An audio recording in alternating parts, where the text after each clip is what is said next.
Bercy, Paris, here I come. Bercy! Grandpa! L'Afrique a son grand-bas.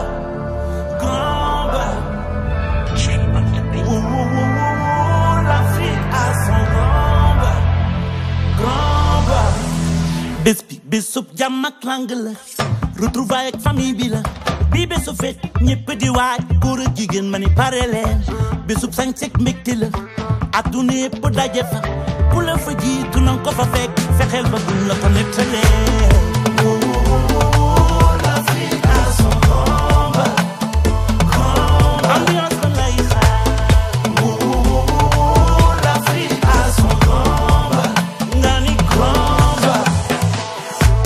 Bolen pare na peace of love dundu happiness keje gisik man na mon na len te ñu andu bigé bisu mbégte lañu wax mag ak ndaw ñepp daje African fête li dafa neex xel ba duñ la ko nettale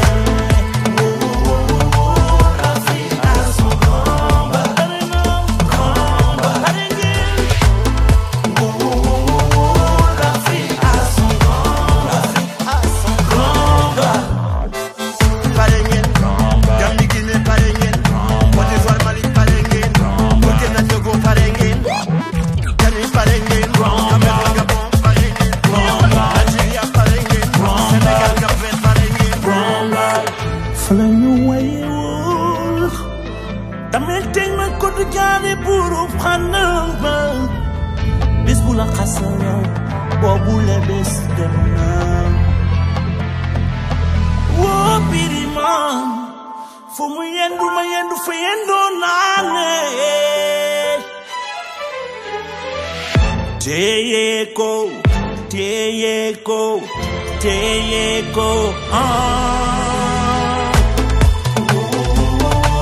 l'Afrique a son grand-bas,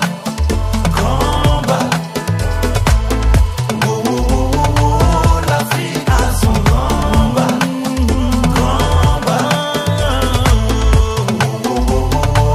l'Afrique a son grand-bas. You feel grand-bas, you feel honor. L'Afrique a son grand-bas,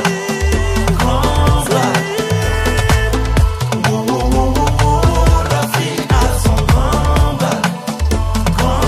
ambiance de la guitare. L'Afrique a son grand-bas, Parengen, Italie, Belgique, Parengen, waa Allemagne, Parengen, waa USA, Parengen, Danemark, Norvège, Parengen, waa Sweden, Parengen, Asie, Espagne, Parengen, waa France, Parengen.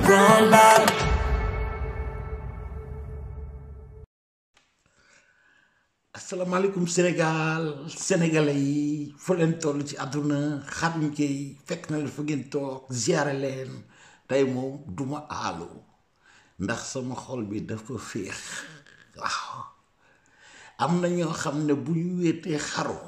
ñun bokkuñu ci ñooñu waaw kay ku fi gis Tunkara wol leen mu Tunkara mu jël baa ñëw toog waaw kay ki doon Willy Pandé Tange Tandian bërki démb ba mu dugalee daggitu vidéo seen sagaru nit boobu seen rancunier boobu seen porte-malheur de Ousmane Sonko boobu Tange déglul fii sa waay tey xam nga Tunkara dama bëgg bala ma leen koy tegal damay féliciter président de la république féliciter sénégalais yi ba mu des sagaru patriote yi espèce nit yi sagaru nit yi genn wàllu nit yi doon préparer pour taal seen bilan yépp sote xamuñ fu ñu soqe ko ci Sénégal waaw wala fu sax dégguñu ko waaw préparé woon waaye tey bu ngeen fa génnoon naan da ngeen booy seen maam yi la ñuy taal laa la wax liñ doon ñaan ndeysaan yàlla na Sénégal perte ba booy yi ñu créé fi benn trouble jéem a taal stade bi jéem a créé ay désordre gars yi dañ fiir seen maam lañ doon def tey sénégalais yi ay sportif lañ ñi iñaan nañ iñaan boo xam ne dem nañ ba léegi nekkatuñ sax ay supporteru national bi ndax bañ guñ bañ Macky Sall ndax victoire buñ am pour ñoom Macky Sall da koy jël da ciy kaañu comme ni leen ko dàngin gi sàcc katu oto bi di toog ci oto ma kafem di wax ne leen ko na ñëw toog indaale café gi nag waaw kay parce que dafa war a seetaan lu bare waaw dégg ngeen wax ju ñaaw ji mu wax mais a sàcc katootu la xamul dara ci football defoon na ne keroog bi Sénégal perte xamul woon ne am na retour naan yàlla Tunkara kon xam nga ne léegi yàlla yéen la bañ yàlla Macky Sall la bëgg ma ngeen ko doon iñaane gis ngeen Ousmane Sonko tey bi équipe bi gagné tweet bi mu def remercié wul sax bi yoon félicité wul Macky Sall équipe bi affaire ñàkk pexe yooyu kii moo ñàkk jom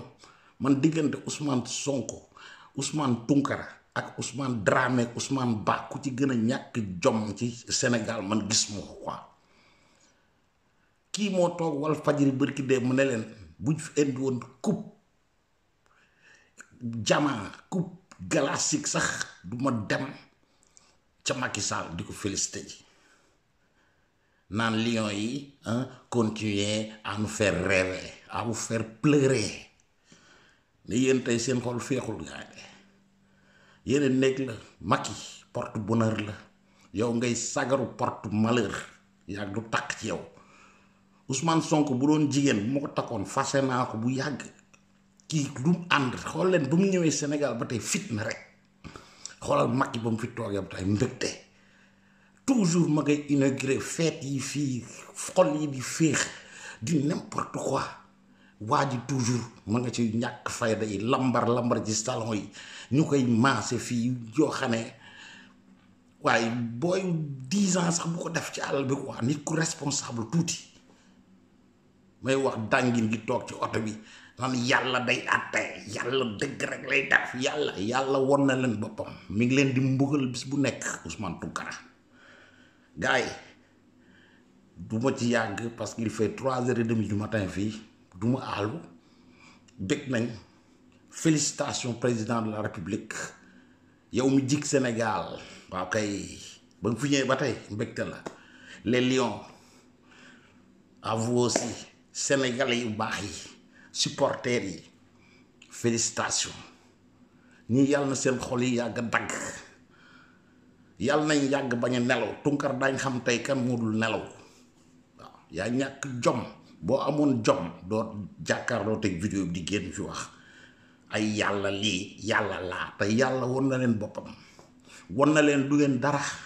yeeg seen mbaam yi ne ci réseaux sociaux yi di yónnee ay audio fii génnee seen audio dof yooyu ñuy def seen groupe yi naan dañuy organiser dañuy taal ak dañuy génn fii Macky Sall lii Macky Sall la Macky Sall peuple bee ko bëgg waaw mu neex leen ak mu naqari leen bis bu ngeen yeewoo ma ngay siin di ree yéen ngeen di mer ba seen xol yi fut te mënu leen ci fajat les lions ca kaw ca kanam président Macky Sall yàlla nañ fi yàgg waaw kay yàlla na sa jàmm yàgg big president wute nga ak yambar moom seen porte malheur boobu na ngeen ko xoolaat dina dem ba yóbbaal leen yéen ñi ko topp yéen ñu liggéey di ndey ñi ko topp di ngeen gis waa ji ak porte malheuram gi bu ngeen tëddee seen lal yi étudier leen rek ba mu duggee ci politique ba tey ay taalak yu mus la am Sénégal mer mi nekk ci réseaux sociaux yi iñaan gi fi nekk xol yu bon yi fi nekk ba fi Sonko nekkee ba tey la waaye gis nga suñu borom du jóg ci di la mbugal yaa ngi ñi nga àndal te da ngeen di door rek mbirum Adji Sarr mi dana leen ci mbugal karawaase leen ba ngeen xam ne yàlla buur la waaw kay Tunkara seetaan leen lii Sénégal xool leen Tunkara lu mu doon wax bërki dem ku ñàkk jom ki sàcckatu oto bi xool fii la mujje yaa ñàkk jom yaa Ousmane Tunkara ak Ousmane Sonko rasu amu leen ko yéen président Macky Sall na feet gi jóg Sénégal ca kaw ca kanam président am na ay message yu la gars yi yónnee maa ngi la koy tegal fii gars yi di ko xool seen xool di dee ay Tunkara ki Sonko moom bu leen bàyyi ñu wéet ci 48 heures yaa xaru xaj na fi ak gaayam yi peace and love jàmm ci Sénégal ca kaw ca kanam lu fi musul am bi fi Macky amee sal ngaari ci la fa loolu am xool leen image yi ñu dem Tunkara nag wëral leen ko àdduna quoi ngir rappeler ko ne ko Sénégal dem na mondial ba waaw yàlla wor na leen moo goloom boobu moo candidat porte malheuram boobu peace and love Khadim Gueye teewal tudd boo ci buñ loon def ko ba ci fan yi incha allah ciao. football bi la fi jëlee woon gànnaaye ko démb mi ngi nii Sénégal dóor nañ leen Égypte yàlla dafa dëggu xam nga lu tax yàlla def loolu yàlla deful loolu parce que dafa bañ Sénégal yàlla dafa def loolu parce que bëggul Macky Sall jël footballu Sénégal bi utiliser ko comme arme contre ces pauvres Sénégalais ndeysaan am na ci ñoo xam ne démb ci guddi nelawu j'ai presque pleuré mon cœur m'a fait mal waaye xam nga lan moo xew yàlla moo xam lu tax joxul Sénégal ndam parce que yàlla xam na ne bu joxee Sénégal ndam bandi bii da koy jël commencé waat def ay tournée ne voilà gagné naa voilà maa indi lii maa indi lale waaye gis nga bi Sénégal ñàkkee est-ce que dégg ngeen Macky Sall mu naan man maa yëkkati équipe bi déedéet kon yaa leen daaneel daw na il a fui mi ngi dem ci ay inauguration dellu na ci inauguration yi gars yi dëgg rek mooy dëgg ñun le président Ousmane Sonko moom la ñu gëm àdduna moom la ñu gëm tey moom la ñu gëm suba loolu kenn mënu ci dara. am na ñoo xam ni bu ñuy weddi ko am na ñoo xam ni bu ñuy weddi ko am na ñoo xam ni bu ñuy weddi ko li ko waral mooy seen fii du neex wàlli ku ko wan te fii du neex. baaxul yaa ngi feex bay baaxul yaa ngi feex bay baaxul yaa ngi feex sama xol bi kon dafay neex bay baaxul yaa ngi feex baaxul yaa ngi feex baaxul yaa ngi feex baaxul yaa ngi feex baaxul yaa ngi feex.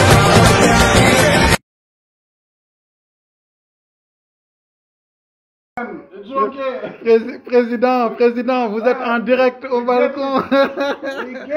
Yes, we get it. We get it. Second time. Ouais. Absolutely. Yeah. Congratulations. Oh, bravo. Bon, dites quelque chose au peuple sénégalais, votre premier message. Mon premier message est un message de félicitations à l'équipe nationale, bien sûr. Il y a eu tellement de stress dans ce match, tellement de pression. Je vous ai suivi, vous étiez très tendu. Et puis l'histoire se répète de fort belle manière, parce que finalement, il a fallu les 120 minutes et puis le tir au but. Exact. Le même but. Tu nous as sauvé le dernier but de Sadio Mané. Alors vraiment, je suis très heureux. Félicitations au peuple sénégalais qui s'est mobilisé. Eh bien, nous sommes les meilleurs en Afrique. Voilà, un joli stade, joli public. L'Égypte n'a pas démérité. Il faut les encourager et même les féliciter aussi. Félicitations, Président. Félicitations au peuple sénégalais. Voilà, nous sommes au Qatar. Abdallah, c'est bien, Masha'Allah, alhamdulillah. On était trop stressés.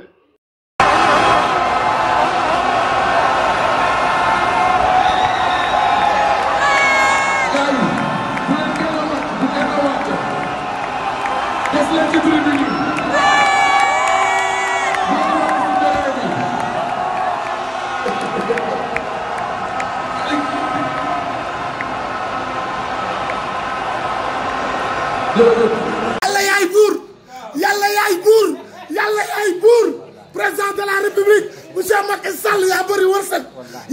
wërsëg bu nit ñi bañee bu nit ñi nangoo lépp loo xëccoo yàlla fekk na la ci lépp luñ doon wut yàlla indil nañu ko lépp luñ waxoon na Sénégal du ko am yàlla jox nañu ko wallaahi ak luñ mënti wax lu mënti xew ak lu mënti am nit ku bëri wërsëg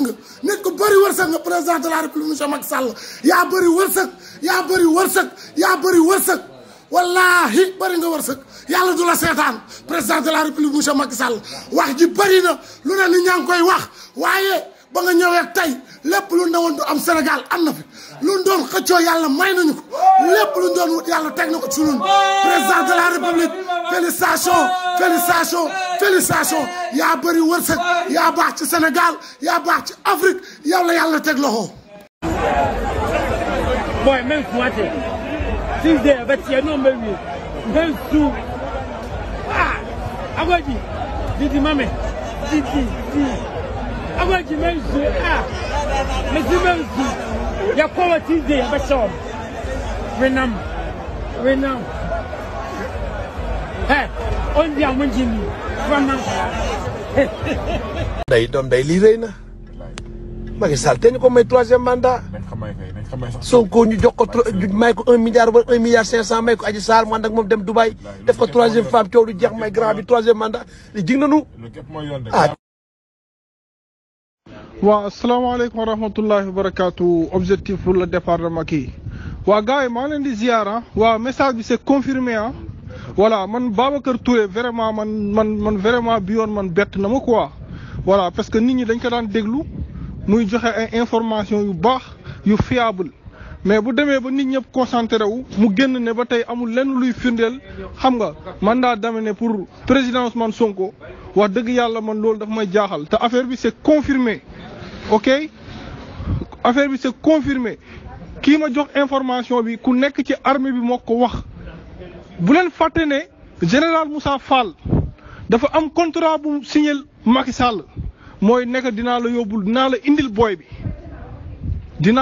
booy bi voilà léegi nag gars yi lii am na ba pare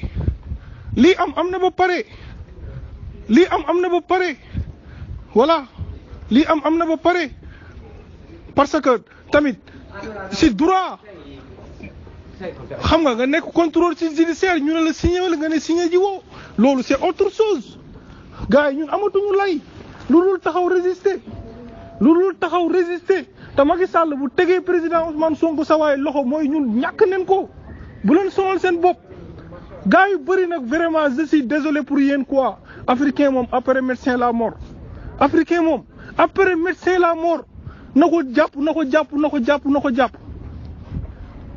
na ko jàpp yéen foofu ngeen toll quoi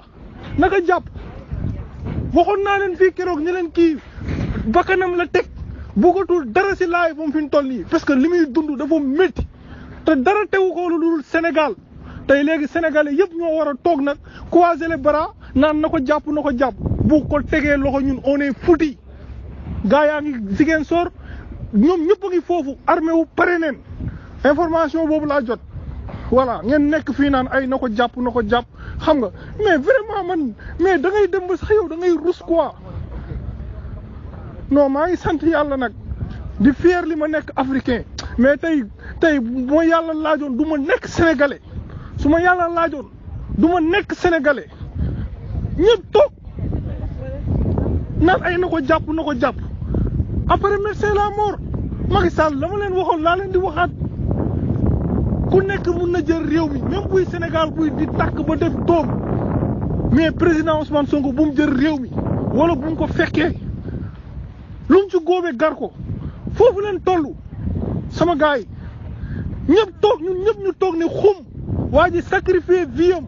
sacrifier léppam pour Sénégal nekk ci panel yi di wax nekk ci kër yi di wax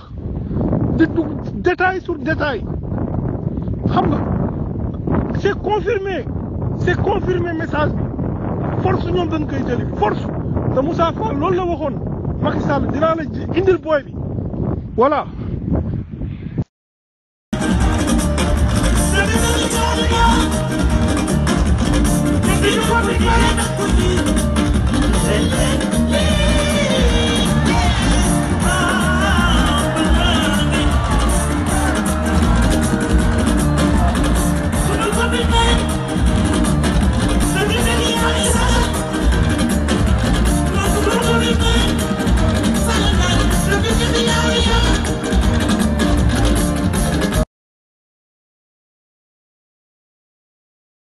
waxuma la coupe du monde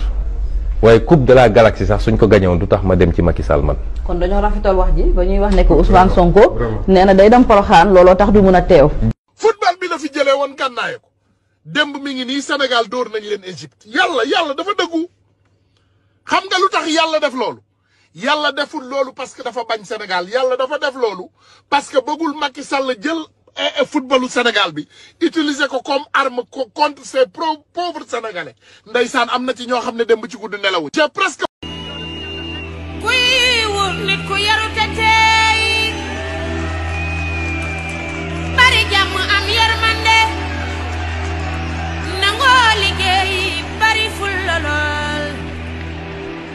xoolal ma Macky Sall kii doy na président.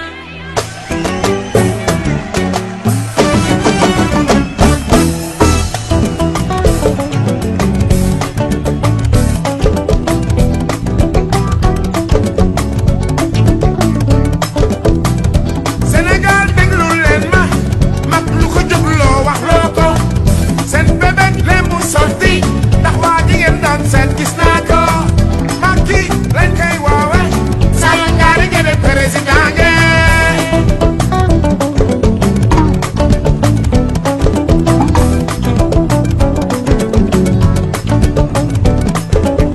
di jaay sa ngor ak sa diine. Macky di ko nangu di bañkat la ci yoon wu metti la jaare jomama ko bëgg kii bay fal la li tax mu doy ma ci réew mi Sall ngaari gëne président nge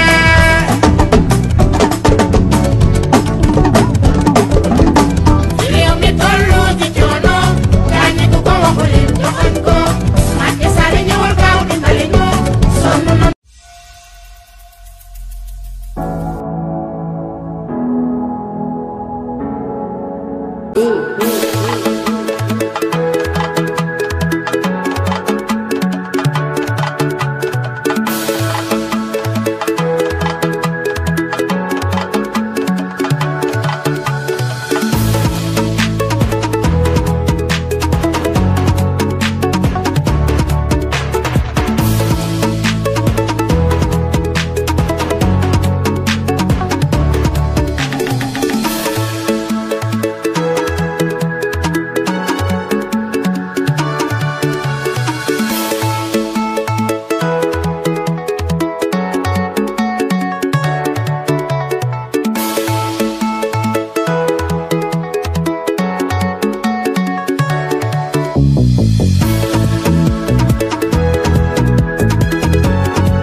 C'est le plus long,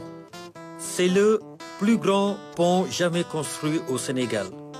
Érigé sur un linéaire de 1600 mètres, le pont à péage relie directement les collectivités territoriales de Ndakhonga et Foundiougne. L'infrastructure, qui a coûté environ 40 milliards CFA, va désenclaver le département de Foundiougne. Toute cette production au niveau du département, c'est grâce au pont que nous pourrons donc faire traverser tous ces produits et les amener donc vers des marchés donc dans les autres régions, particulièrement donc la capitale. C'est vous dire donc toute la population du département de Foundiougne salue et apprécie à sa juste valeur l'avènement de ce pont qui va donc leur permettre, qui va leur faciliter donc le trafic, mais aussi le transport des différents produits agricoles comme produits halieutiques, parce que aussi dans le domaine de la pêche, c'est aussi un département qui excelle aussi dans le domaine de la pêche, compte tenu donc des nombreuses îles et beaucoup d'eau donc qui existent au niveau donc du département. Depuis sa mise en service au mois de janvier 2022, le pont à péage de Foundiougne-Ndakhonga enregistre un trafic croissant. Il sert de raccourci pour se rendre en Casamance ou pour aller en Gambie. Depuis l'ouverture, on a constaté un croissant. Il y a plus de voitures qui passent par là maintenant. Au lieu de faire le détour vers Kaolack, ils préfèrent passer par là pour aller vers la Gambie, vers la Guinée-Bissau et dans les localités proches.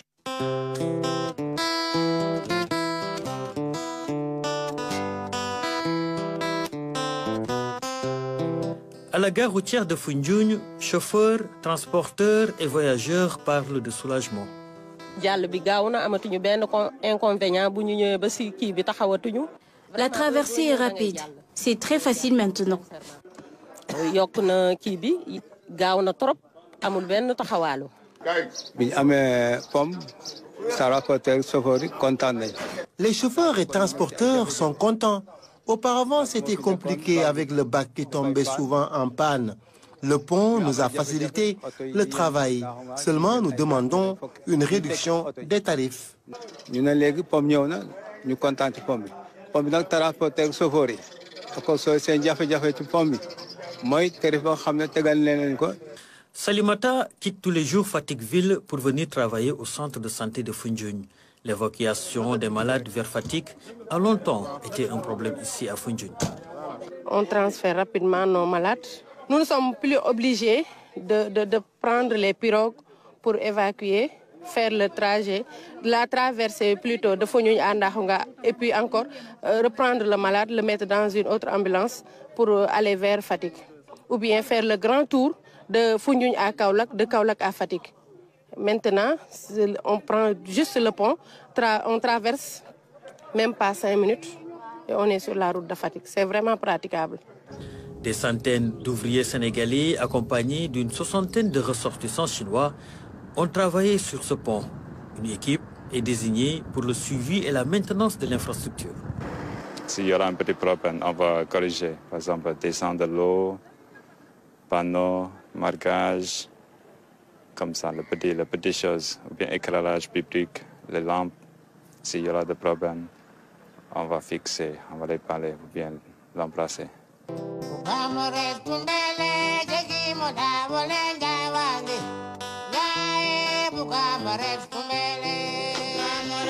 De loin, le pont de Foundiougne charme le Saloum. Il se laisse admirer, se laisse découvrir et étale toute sa splendeur.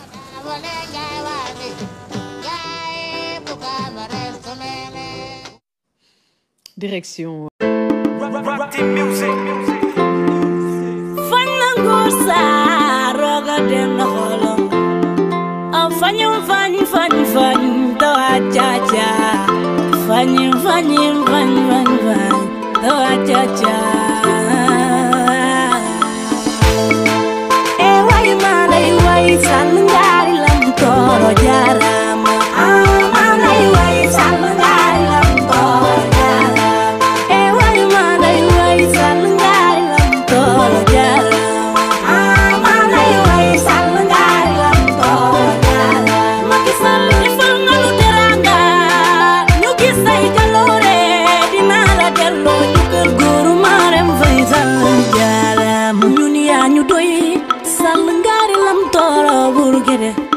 say jëf yu leer tax na tey ñëpp kontaan sax di la bége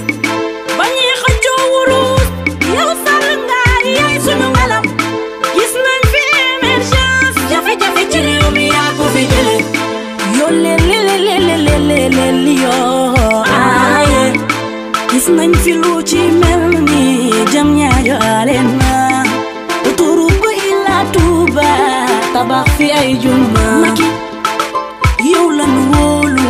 ndaanaan nga duñu la fi jële waay maa lay waay sàll ngaari lam tooro jaarama maa lay waay sàll ngaari lam tooro jaarama waay maa lay waay sàll ngaari lam tooro jaarama maa lay waay sàll ngaari lam tooro jaarama ma gis sàll defal nga lu teranga ñu gis say jaloore dinaa la delloo ñu kër góoru Marème Faye sàll jaarama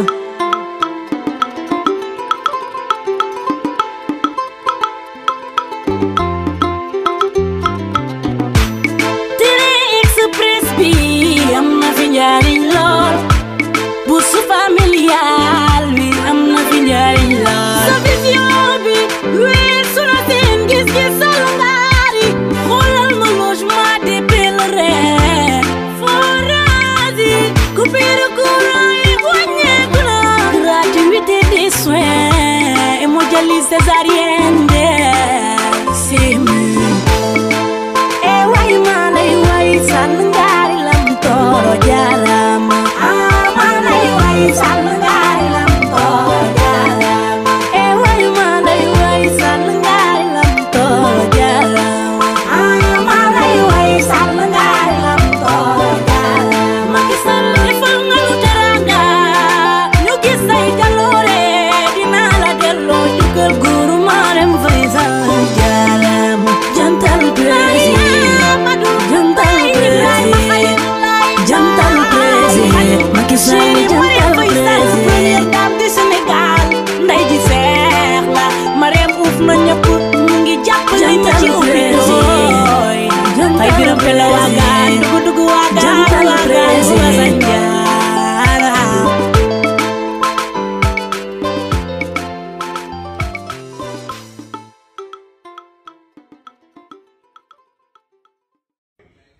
Félicitations les Lions, félicitations pour votre qualification. Encore une fois, vous nous rendez fiers. Vive le Sénégal et en avant pour d'autres victoires. Monsieur le Président Macky Sall, ñoo ngi réer Macky Sall ñun ñoo ngi réer ñun ñu dëkk Sénégal ñoo ngi réer Macky Sall. Macky Sall yow nan nga mën a jëlee suñu réew defar ko inspi comme Dubaï Macky Sall lool rek ñun nga jël suñu réew defar ko comme Dubaï. Man inspi wóor na Seydina Mohamed Yoof laa dem réer Yoof bii laa dem réer Macky Sall. Macky Sall inspi réew mi da nga ko defar ba kenn xamatul réew mi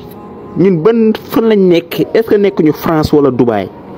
Non Macky Sall changé nga réew mi barki Seydina Mohamed da nga changé réew mi defar nga réew bi askan bi kontaan nañ sew Macky Sall Yoof laa dem réer barki laa ilaha illallah Yoof bii laa dem réer. Macky Sall merloo nga ñu de il faut nga utal ñu application localisation boo xam ne fooy dem ci Sénégal inspi di nga ko xàmmee parce que dëkk bi moo changé xam naa ci desi ci kanam tuuti lu ndaw rek Sénégal comme Dubaï.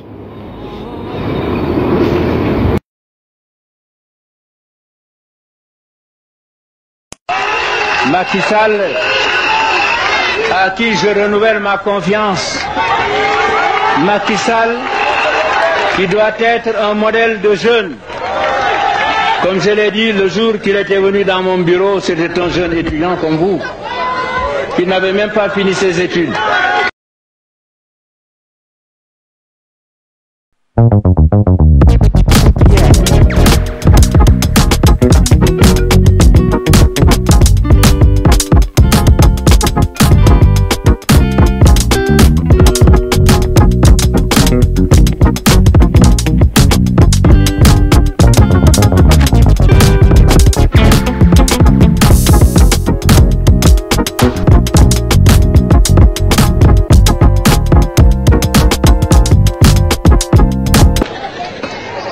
Il est modeste, il ne fait pas beaucoup de bruit, mais il est efficace. Et c'est peut-être cela le plus important. wax dafa am ñeenti tànk yow mi wax yal na fekk yaa war a wax la ngay wax it yal na fekk muy la nga war a wax fa nga koy waxee yal nay palaasam ña ngi koy waxal yal na ñuy borom wax ja lu ci manqué noppil te jullit du fena jullit dana jikko bu nekk moom des fen illa al kadiba jullit du fen jullit du war moo tax yal na ñuy yàlla jàppale.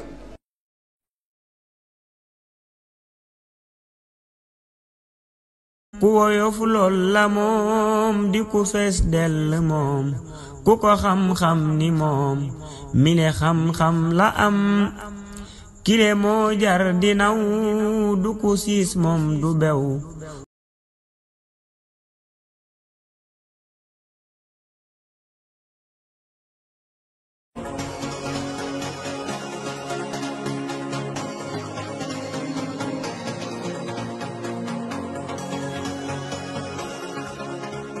image yi di fësal lenn ci infrastructure sportive yi ñuy jëmmal fii ci Diamniadio terrain d'entraînement ànd ak piste athlétisme di terrain annexe bu stade maître Abdoulaye Wade ngeen di gis noonu liggéey bi daanaka yemb na. fii ñu mën fee xaarandi ay séance d'entraînement bu équipe nationale bu Sénégal war a jongante ak Égypte 29 mars ñeel barrage coupe du monde Qatar 2022. balay boobu liggéey bi di wéy SOGIP di société bi yor lépp lu jëm ci wàllu infrastructure publique yi faree fii ci Diamniadio ànd ak Turquie yi ak sénégalais yi ngeen di gis noonu ñu nekk ci réglage yu mujj yi.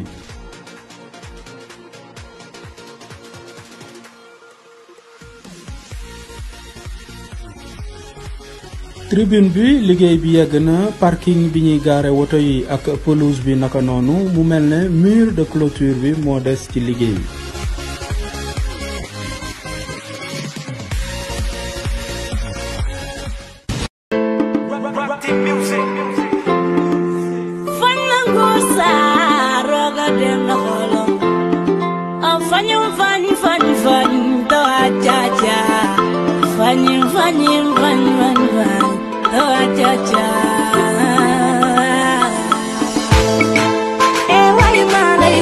Sandari lam toro jaram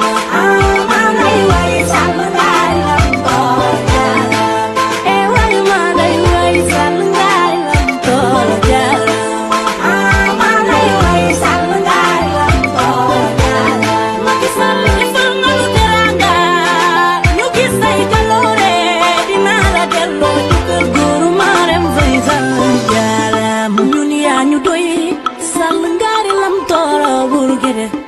say jëf yu leer tax na tey ñëpp kontaan sax di la bége ba ñuy xëccoo wurus yow Sall Ngaari yaay sunu ngalam gis nañ fi émergence jafe-jafe ci réew mi yaa ko fi jële yoo leleleleleleleleli yoo aaye gis nañ fi lu ci mel ni jam ñaajo aleen na autoroute ba Ila Touba tabax fi ay juma Macky yow la nu wóolu ndaanaan nga duñu la fi jële waay maa lay waay Sall Ngaari lam tooro jaarama maa lay waay Sall Ngaari lam tooro jaarama waay maa lay waay Sall Ngaari lam tooro jaarama maa lay waay Sall Ngaari lam tooro jaarama Macky Sall defal nga nu teranga ñu gis say baloore dinaa la delloo ñu kër góoru Marème Faye Sall jaarama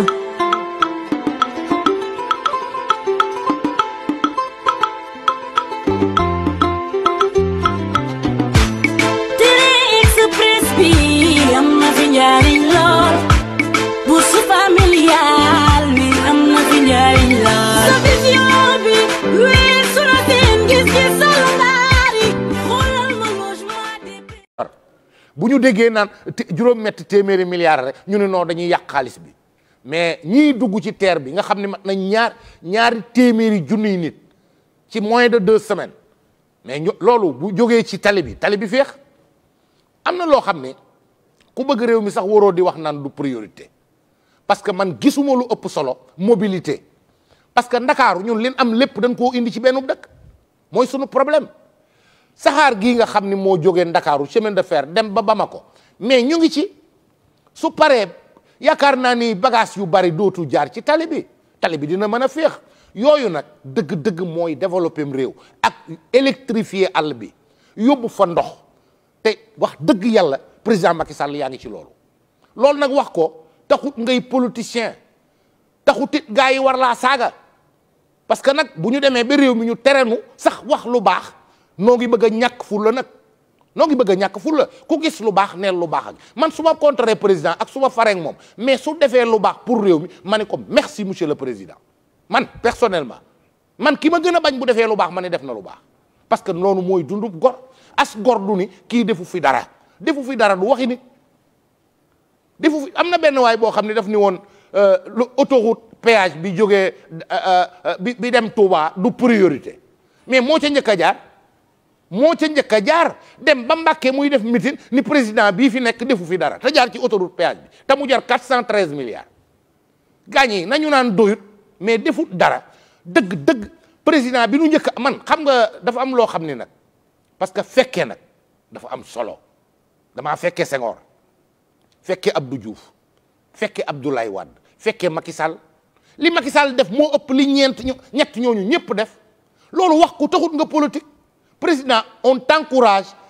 à continuer à développer le Sénégal parce que ñun loolu la ñu bëgg c'est notre rêve fooy dem bu gaaw dëkk boo dem fekk fa courant dëkk boo dem fekk fa am ndox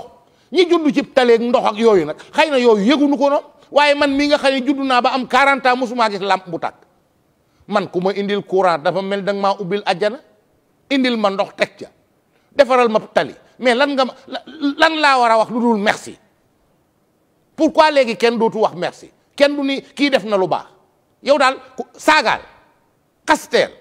non man bindoowuma noonu man dëgg li ma bëgg mooy jàmbaar ju nekk ñu ni jàmbaar nga président ka yow li ñu lay wax mooy sa ministre yi sa directeur yi nañu def ni yow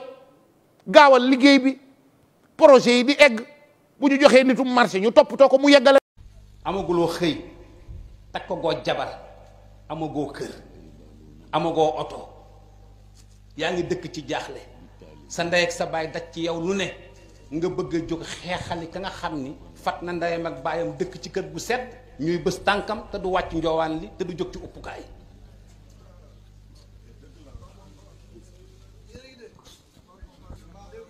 kooku bu doon gor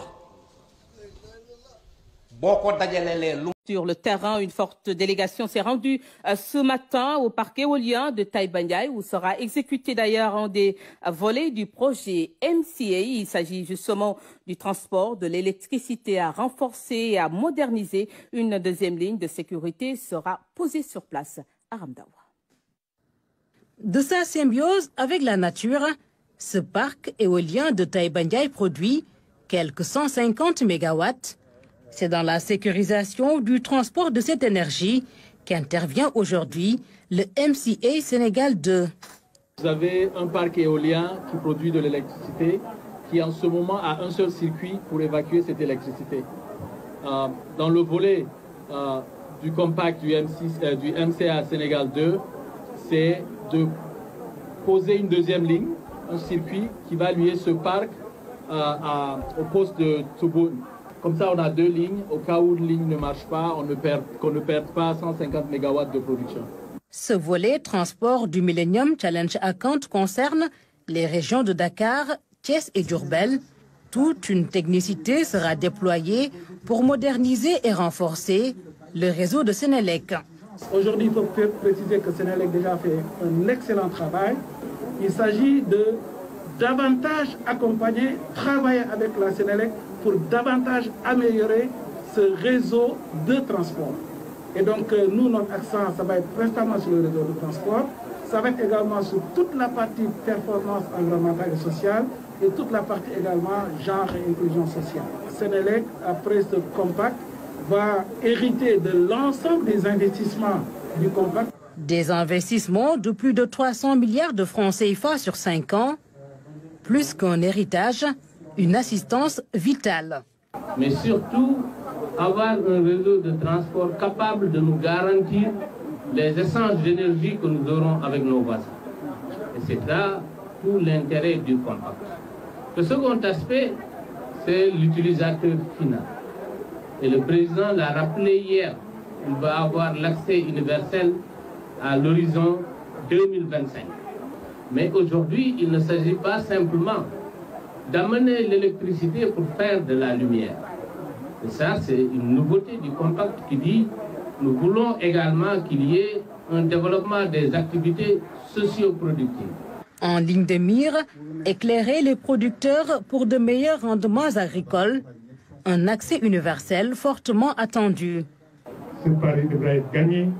Nous l'avons atteint ici à Taïba Ndiaye, tous nos villages sont électrifiés. Et nous pensons dans les prochaines semaines, sinon le mois prochain, lancer une grande journée pour montrer à tous les maires, à toutes les populations du monde rural qui attendent encore que cela est possible, grâce notamment à la vision de M. le Président Macky Sall et aux engagements de toutes les structures et de nos partenaires aujourd'hui qui nous appuient. Le compte à rebours a démarré pour le MCA Sénégal 2 en 2026. Lorsque le chrono s'arrêtera, 12 millions de Sénégalais devraient avoir ressenti positivement les impacts du compact énergie. Énergie, toujours avec la Sénélec qui vient de lancer un nouveau projet à Touba. Il s'agit de la mise en service d'un poste de 225 kV pour un coût de 7 milliards de francs CFA. La cérémonie de lancement a eu lieu en présence des autorités étatiques et religieuses. Maman Moussagnan. C'est sur ce vaste espace que le nouveau poste de 225 kV sera implanté. Il permettra de sécuriser la ville sainte par la possibilité de reprise du réseau de distribution en cas d'indisponibilité de l'un ou de l'autre poste. Ce projet est un maillon important sur la chaîne des grands projets d'investissement que le Sénégal s'est engagé à réaliser depuis l'accession du président Macky Sall à la magistrature suprême en 2012. Le projet va également interconnecter le poste de Touba avec la ligne OMVS à partir de Matam 2 et augmentera la capacité de transit vers Dakar. Pour sécuriser l'alimentation des zones de Touba, Ndioum, Linguère, Sénélec va ainsi consolider davantage son réseau et préparer l'échéance imminente du gaz Toupao dans la perspective de 2023. Le nouveau poste coûte 7 milliards. Il est mis en place dans le cadre de la boucle du Ferlo. Les travaux seront réalisés sur une durée de 30 mois. Je voudrais exprimer notre immense gratitude au gouvernement du Sénégal et au président de la République et à travers le ministre du Pétrole et des Énergies pour avoir mis à notre disposition ce financement et toutes les garanties requises pour sa matérialisation. Venu lancer le projet, le DG de Sénélec et sa délégation ont été reçus par le khalife général qui s'est réjoui du travail de Sénélec. Serigne Mountakha Mbacké a ensuite prié pour la réalisation du projet dans les meilleurs délais. Nous restons à Touba. La ville sainte se prépare au grand Magal commémorant le départ en exil de Cheikh Ahmadou Bamba. En prélude à l'événement, la cité de Khadimou Rassoul a reçu la visite des ministres de entouré de terres arides, à l'extrême nord du Sénégal. Des panneaux solaires à perte de vue, sur l'équivalent de 60 terrains de football. La centrale solaire de Bohol, flambant neuve, la plus grande d'Afrique de l'Ouest, fabriquée en à peine 8 mois. C'était un rêve pour moi. Toutes ces ressources naturelles-là sont ici. Il y a le soleil, il y a le vent, etc. Et pourquoi pas ne pas le faire ici? Cher Touré travaille pour une filiale du groupe français Vinci. C'est lui qui a installé ces 75 000 panneaux solaires. Avec 2000 heures d'ensoleillement par an dans cette région, cette centrale est 2 fois plus productive que son équivalent en France ou en Europe du Nord. On produit au fil du soleil. Donc, comme vous le disiez avant, il n'y a pas de stockage. Donc, à chaque fois qu'on a des rayons solaires, on a du jus. On commence à produire. Et on le verse directement sur le réseau de la Sénélec. La Sénélec, la compagnie d'électricité publique au Sénégal, rachète 20 mégawatts à la centrale tous les jours. De quoi fournir le courant à 160 000 personnes. Le Sénégal en premier lieu, mais de manière générale, l'Afrique tout entière, sont-ils en train de faire leur révolution solaire? Sur le papier, en tout cas, le projet a de quoi plaire. Le soleil ici est abondant. Par définition, il est gratuit. C'est une énergie propre et renouvelable, qui plus est avantageuse d'un point de vue économique. La centrale de Bohol a coûté 20 millions d'euros, déboursée par un fonds d'investissement privé, Sénergie 2. Le directeur général de Sénergie 2 reçoit aujourd'hui la visite d'un partenaire du Nigeria.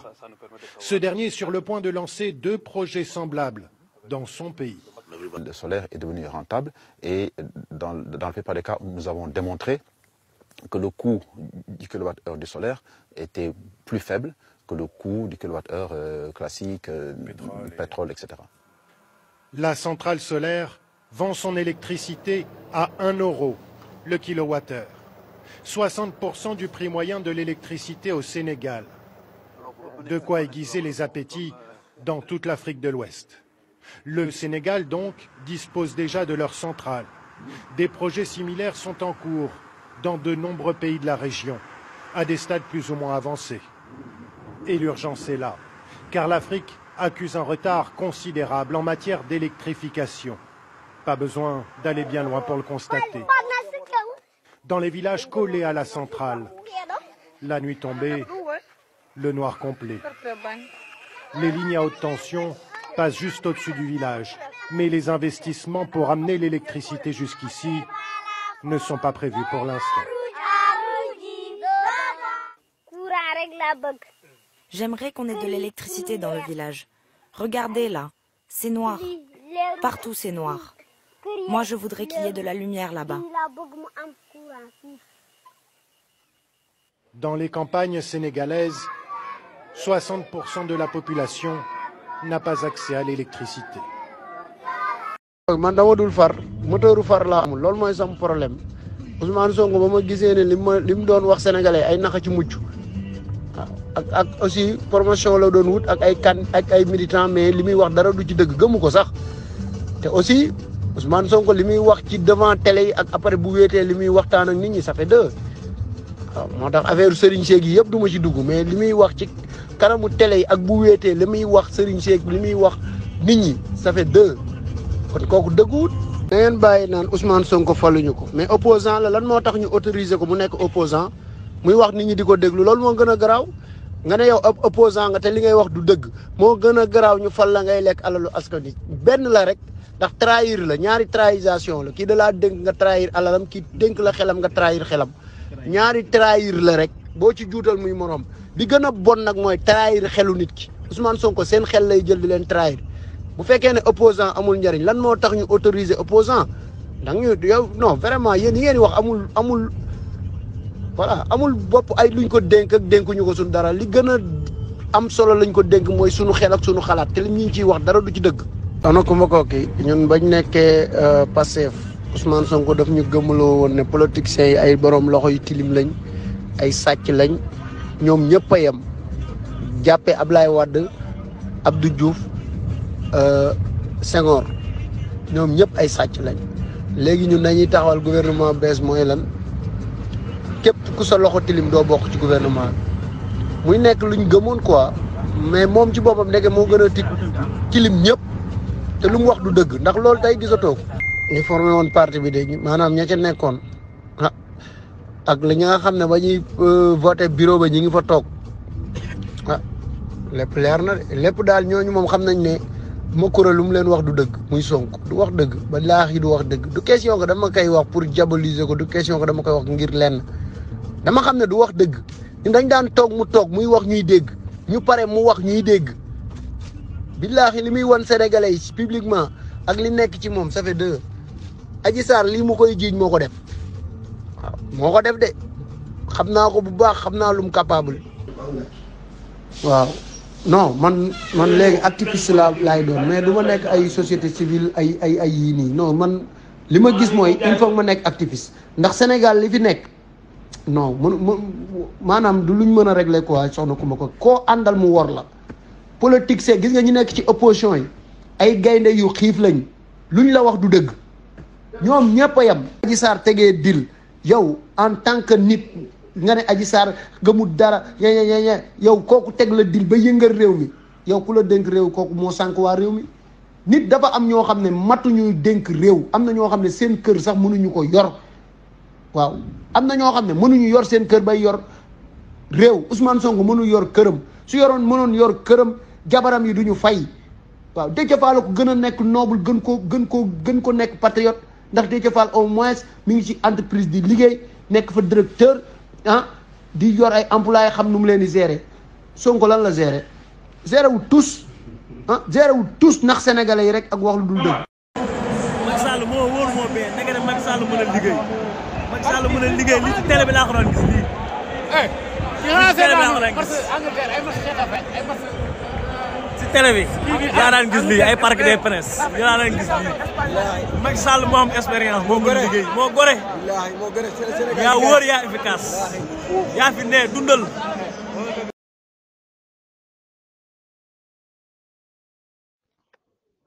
waaw man de noonu laa ko gisee de man dama toog ba yàgg ma def benn jàngat xool te lii may wax nag lu mat a bàyyi xel la ndax du asaar lu am la du lu tamit loo xam ne lu ñuy falsifier la non lu palpable la loo xam ne bu ma paree ci sama wax ji ku ko xool rek gis ko ajuwul njàng wala ñàkk a jàng non lu ñuy xool gis la làmb daj la dama seetlu ni FIFA dafa programmé woon benn maillot numéro 10 ji ko pareel Macky Sall Infantino moo ko indi biñ footballee ba pare mu jox ko muy numéro 10 stade bi biñ ko ubbee ki fi jëkk a dugal bii mooy numéro 10 Khalilou Fadiga ki ko tollanti mooy Didier Okocha di numéro 10 ba ca topp mooy ki mujj a dugal bii bi ñu jox coupe bi mooy numéro 10 ci camp yi ci coupe d'Afrique bi mooy Sadio Mané di numéro 10 numéro 10 yooyu nag du hasard ndax mënoon tey 7 moo naa dugal wala 8 non kon loolu dafay màndagal na ñëpp dem jëndi numéro 10 def ci Macky Sall ci kaw numéro 10 def fii FIFA ci suuf muy numéro 10 muy Macky Sall loolu la yàlla dogal te nag wa ahsa kulla shay'in adada yàlla nee na lépp dama ko teg ci kawi lim innal fadla nag bi yadillah yàllay joxe ngëneel moo ko jox Macky Sall mënoo ci dara ku gëm yàlla da ngay nangu li yàlla dogal doonte loolu bokkul woon ak sa bëgg-bëgg alxaaji Abdul Aziz Dabakh nee na wa kullama xadarul xadiru narda bi fa inno cadiru lu yàlla dogal jaadu na te mooy li yell te ñun nangu nañ ko far jullit dafay nangu dogal lii de la yàlla dogal ah ku ci mer nag ah ku mer nga kalaame yàlla. wóor na yàlla neexul ba neexut mais Macky Sall li ma lay bañ ma lay contre yaa ñu jig Senghor ñëw na fi jëluñu dara Senghor ñëw na fi laaluñu dara waaja ñool ma Abdou Diouf ñëw na fi laaluñu tous premier ba Laye Wade 2002 final dañ ñoo koŋ boobu ba léegi 2019 a Macky Sall nga yóbbu ñu final ñu toog nga amaat jom yóbbuwaat ñu final ñu jël ndam li kala ndaxat nangam taan ku la du jox 3e mandat Sonko demal toog bàcc li muy jaas demal toog dem leen toog.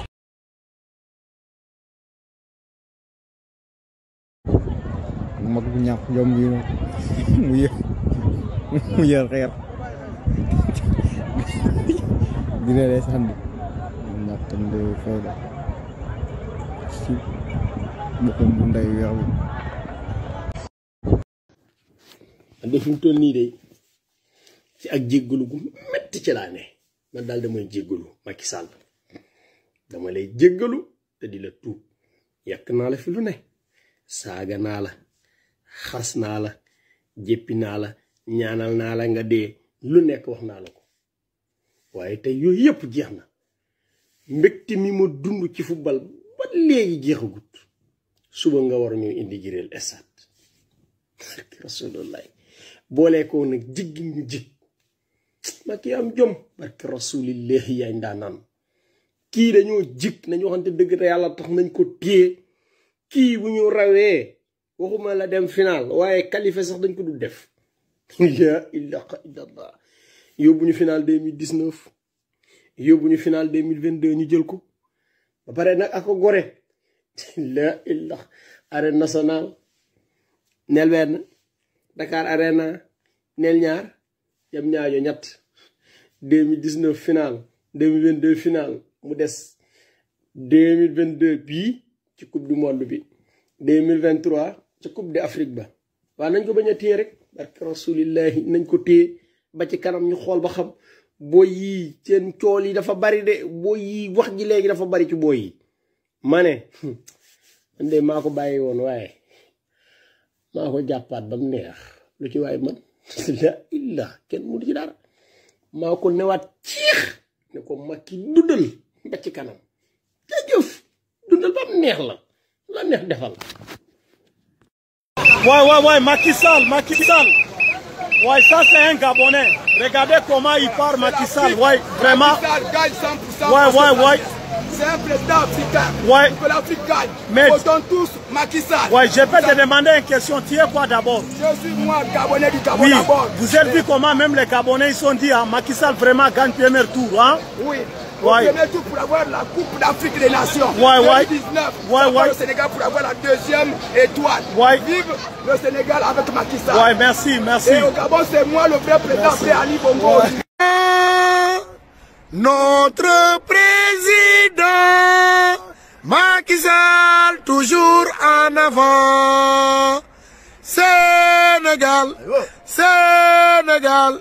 sous le de l'Afrique, sur le toit de l'Afrique, Macky Sall au sommet de l'Afrique.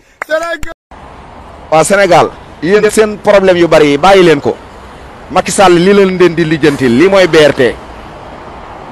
yoonu boppam lay am mi ngi ni oto yaa ngi ni am seen yooni bopp ah fii amul benn trafic amul benn lu koy yàqal ci yoon bi mooy day dem normal li mooy BRT yéen a ngi koy gis bëri ngeen problème am leen patience di mën a muñ da ngeen di nangul kii liggéey li muy liggéey mi ngi liggéey bu baax. Vous m'avez ému doublement en prononçant mon nom dans ce stade. J'ai rougi, Monsieur le Président. Et cet acte que vous avez posé, qui est un cas de leçon pour tous les politiciens africains, c'était grandiose. Permettez-moi de vous dire, vous êtes grand, mais vous êtes cran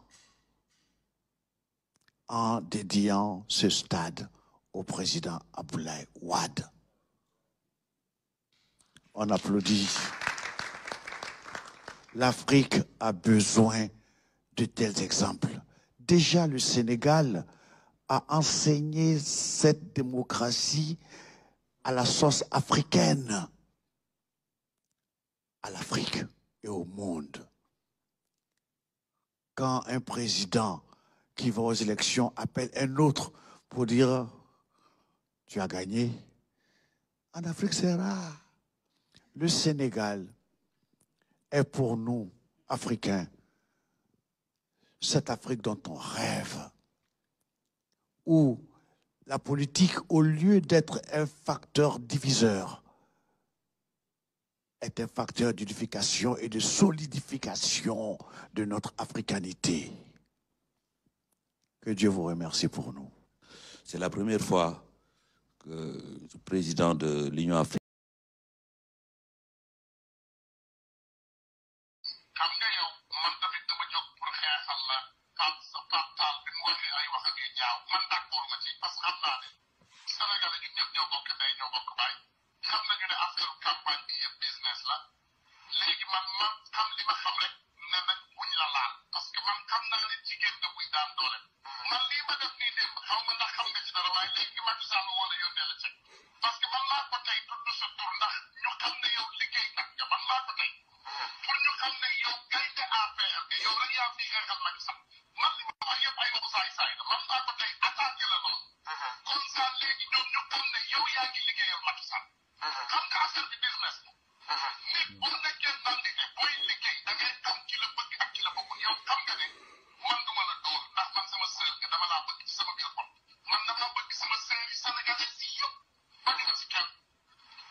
jiital ko ci biir mbër yëpp waaye da ngay gis mbër ya ca des dañuy taxaw di sànni ay xeer ci mbër moo xam ne yàlla moo ko samp fu ñu toll lu ñaaw la ñuy wax ci moom ak di ko tuumaal boole ci di ko xeex waaye moom du wax lu ñaaw mukk te lu baax rek la leen di yéene chaque jour suñu borom di leen wan ne kii maa ko fi teg waaye ñoom chaque jour ñu jàpp ne war nañ koo mën a daaneel yàlla di ko gën a yëkkati seen xol di gën a metti wax ji nag mën naa bari lool waaye saa yiñ taxawee ci géew ba ku ne xam ka la man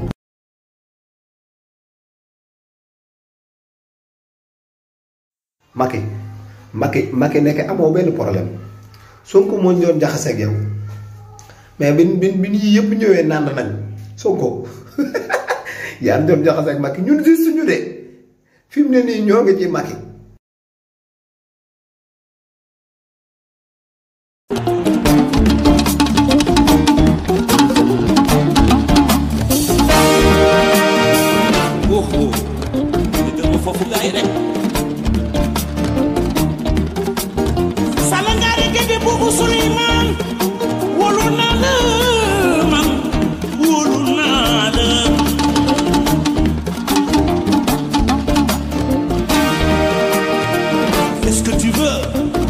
Je veux vivre,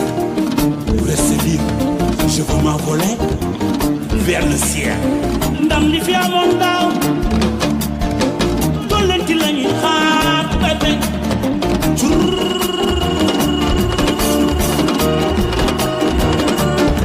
Man ki du combine ba ñun du ñu combine ba dëgg coow li ñëw di yow ñun du ñu combine ba.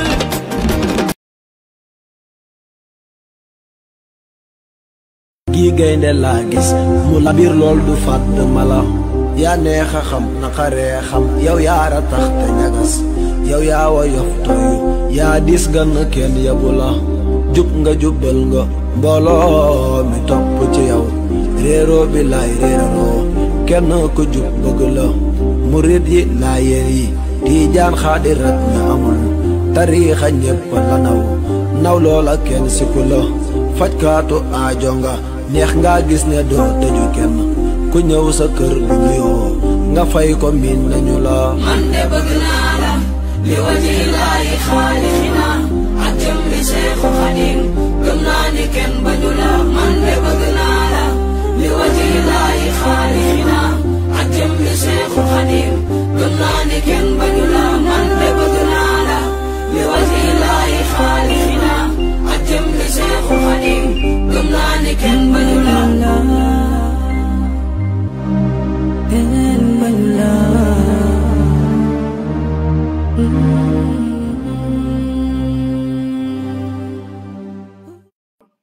loolu tamit luñ jaroon wax la beneen mbir bi nga xam ne naa ci addu réew mi tamit nañuy bàyyi di jaxase nit ñi ak askan bi parce que dama gis mbir moo xam ne du lenn lu dul bëgg jaxase nit ak askan bi manipulation yooyu ñuy def ci réew mi war nañ ko bàyyi lu tax ma wax ko suñu gaynde yi lu leen jox rek xeeb nañ ko ndax mbégte gi ñu indil sax bi ñu indil ñu mën a siggi xool suñu moroomu nawle Afrique yépp luñ leen defal xeeb ko waaye yàlla def na tamit mënuñu leen defal ñoom lu ñu amul ndax ay professionnel lañ lan mooy 50 millions ci Sadio Mané mi tabax hôpital école village am woo état bu Sénégal ne leen kaa leen inauguré ko muy 50 millions ci Sadio Mané luy terrain 200 mètres carrés ci mais c'est le dellu si ngir def accueil bi président de la république Ibrahima mi ngi nii ak opposition sénégalaise bi damay wax rek ak kilifay réew mi. waaw gis nga ma lii mooy Sénégal gis nga lii lu rëy a ngi nii ngay gis image bi c'est la réponse à toute velléité justement de distraire les Sénégalais autour de leur ambition commune pour faire de ce pays un pays émergent. dafa Barthélémy Khalifa Sall nee naa la sànq bi may dugg daje na ak ñoom ñi félicité ñëpp di félicité RTS di félicité tout le monde c'est-à-dire que lii mooy wane ni Déthié Fall lii mooy wane ni c'est tellement important qu'on puisse se retrouver autour de l'essentiel et que position politique bu mu mënti doon warul gën Sénégal ambition politique bu mu mënti doon warul gën Sénégal quelles que soient les ambitions d'une personne ces ambitions-là ne peuvent pas être au-dessus de cet État de cette nation de ce peuple qui est le Sénégal mënul nekk rek mooy doole te Ibrahima sama xel dafa dem ci lenn football dafa bari doole et puis Omar Pène way na ko Youssou Ndour way na ko keneen way na ko mais football moo bari doole kenn mënul woon xalaat ci diggante élection yi nga xam ne moom la ñu génn muy élection locale yi nga xam ne moom la ñu génn ak agenda politique bi ni mu chargé wax nañ fi sax ne war nañu woon nommer premier ministre bu bees loolu yëpp wax nañ ko fi te fekk ndekete yoo football moom mooy lëkkale doomu aadama yi lii démocratie rek moo ko mën a joxe xam nga football ak démocratie dañoo xaw a nekk ay seex parce que football yi dafa ànd ak fair play maanaam da ngeen di jogante Salah ak Sadio Mané bokku club jogante bokku nu réew yàlla du weer kenn yàlla du weer kenn ku weeru rek yaa weer sa bopp moo tax bu ñu bëggee bañ a weeru moo tax bu ñu bañee weeru bu ñu weer kenn bu ñu xas kenn nañu wut li ñu bëgg nag bu kenn dox suñu digganteeg loolu suñu objectif waaw waaye nag ñu def ko ci sutura ormalante maa ngi wér gu yaram gu mat sëkk canceruma ci lu ma yëgul jabetuma aw ma insuffisance rénale aw ma benn xeetu jàngoro maa ngi nii alhamdulilah. yàlla daf ma nattu ba may nekk gone ba fii ma toll nii ma ànd ak ay jàngoro yoo xam ne dafa laaj faju Pastef. Sénégal dafa am ay réalité su ma demee ba téye ci li ma bëgg lépp lu ma bëgg a doxal ci sama jëmm ji mën naa ko doxal waaye nag dafa am loo xam ne xëy na bett na ko ndax yàlla moom saa su nekk boo dëggalul ci li ngay def faaw mu weer la ma bëgg ngeen déglu audio bii. ci am dërëm boo xam ne dañ koy jagleel benn nit ci askan wi ak maqaamam nu mu toll bu recevoir imam leen maa leen jox di benn événement yi moo xam màggal moo xam gàmm moo xam lii war na dem dans gravité loolu c'est-à-dire Sénégal il faut ñu njëkk xam combien c'est grave ça parce que xaalisu ay néew di doole yu ñàkk su bu ngoon jot la ñu dajale ko ci suñuy lémp. yéen a ko déggandoo Ousmane Sonko li nga xam ne taalibe yi dañ koy def da ko naqarlu lool muy jël ay addiya di ko jox benn nit loolu lu ko naqari la lii président de la république dem di jël ay xaalis di ko jox yenn ci xalifa yi lu ko metti la ndax moom jàpp na ne nit ñi war ñoo dajale impôt jàmbur yi dem di ko joxe addiya loolu mooy mbébétam mooy loolu lépp dafa bëgg mu dakk moo tax bi ma liiree livre am bi ndax li may wax du ay sos dama leen di teg bu leen ñee kenn bu leen gis lu kenn am parce que loolu mooy indi jalousie mooy indi envie mooy tax sa xol du neex alors que war nga am xol bu neex mais fu ñu la fekk yaa ngi mer yaa ngi xultu yaa ngi saaga loolu yàlla ñu si yàlla musal.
Il est modeste, il ne fait pas beaucoup de bruit, mais il est efficace. Et c'est peut-être cela le plus important. yoonu dëgg moom boo ci nekkee di dem bu ragal a wéet ndax di nga néew ñu lay fëgg saay-saay yi seytaan yi ak ñi ragal duñ la bëgg waaye seen biir xol fi ñu nekk nangu nañu ne jàmbaar nga